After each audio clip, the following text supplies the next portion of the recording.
Oz pour les papas sauvages. Donc aujourd'hui, je vous fais une introduction pour vous montrer un peu ce que j'ai planqué sur mon toit de garage. Donc voilà, c'est des bacs potagers que j'ai foutus ici aussi. Parce qu'on pourrait croire que c'est dans un délire survival, Walking Dead, etc. Mais en fait, encore une fois, tout simplement, c'est parce que tout mon jardin en bas était pris. J'avais déjà pas mal optimisé au niveau de la production. Et puis je regardais ce toit de garage et je me disais, putain, il y a quand même 12-13 mètres carrés là-haut qui me servent à rien. Et un jour, je me suis lancé, j'ai mis un bac, deux bacs. Ça a commencé, ça a marché, et je me suis dit, allez, pourquoi pas.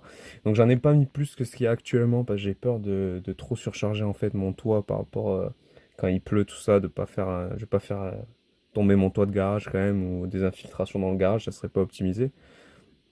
Donc je suis venu répartir à peu près la charge, comme vous le voyez là, pour essayer de mettre un maximum de bacs sans péter non plus le garage. Donc ça fonctionne, ça fait, c'est le deuxième été que c'est comme ça. Cet automne, j'ai installé donc le goutte à goutte. Donc je l'ai relié à l'arrivée d'eau dans le garage, comme on le voit là, avec des minuteurs basiques. J'en ai un qui part dans le jardin, je vous montre une autre fois, et un autre donc là qui monte sur le toit de garage. Donc ça me permet de ne pas avoir à monter arroser parce que le souci c'était que je suis obligé de mettre l'échelle pour monter, forcément c'est un toit. Et selon les journées avec les enfants, le boulot, tout ça, j'avais pas forcément la motive tous les soirs de mettre l'échelle et aller arroser. Puis aussi dans un souci de pas trop déranger non plus les voisins, que je sois toujours en vigie sur mon toit de garage avec vue plongeante chez eux. Je voulais pas être trop intrusif non plus sur leur quotidien. Donc pour toutes ces raisons, je suis venu installer le goutte à goutte cet automne. Et du coup, j'ai hâte de voir cette année ce que ça va donner avec un arrosage sérieux tout au long de l'été parce qu'ici ça crame parce que j'ai une super exposition aussi. C'est pour ça que j'ai planté sur le toit de garage parce que j'ai le soleil du matin au soir. Donc en plein été c'est un peu dur là-haut pour les plantes. Donc cette année je suis sur ce test-là avec l'arrosage en plus. Euh, j'ai essayé différents types de légumes, tout ce qui est racines et tout. J'ai eu des prods de carottes, navets, mais c'est resté vu que j'ai pas pu mettre plus de volume de terre parce que je veux pas en fait dépasser les bords de mon toit de garage. J'ai environ 50-60 cm de creux là sur le toit qui m'a permis donc de mettre les bacs sans qu'ils dépassent du toit et je veux pas qu'en fait que ça se remarque d'en bas de la rue et tout. Donc mes voisins ils le voient très bien de leurs étages, de leurs fenêtres, mais d'en bas je préférais rester low profil.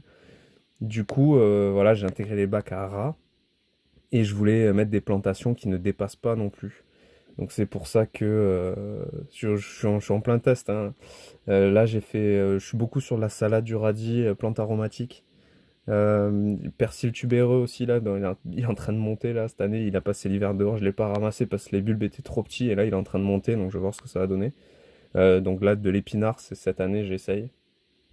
Euh, Puis voilà, c'était un peu du coup pour vous montrer ça. Je vous en montrerai plus au fur et à mesure que les saisons passent. Donc j'essaye de planter à l'année là-haut tout ce qui est salade.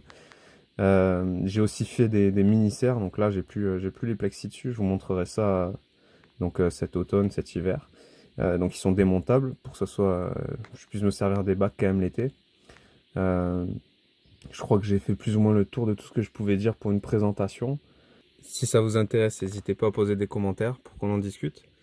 Tout est améliorable, hein. Encore une fois, je suis en phase de test là. C'est que ma deuxième année, la première année sans le goutte à goutte, j'ai quand même sorti pas mal de légumes par rapport à l'espace dispo, donc j'étais assez satisfait.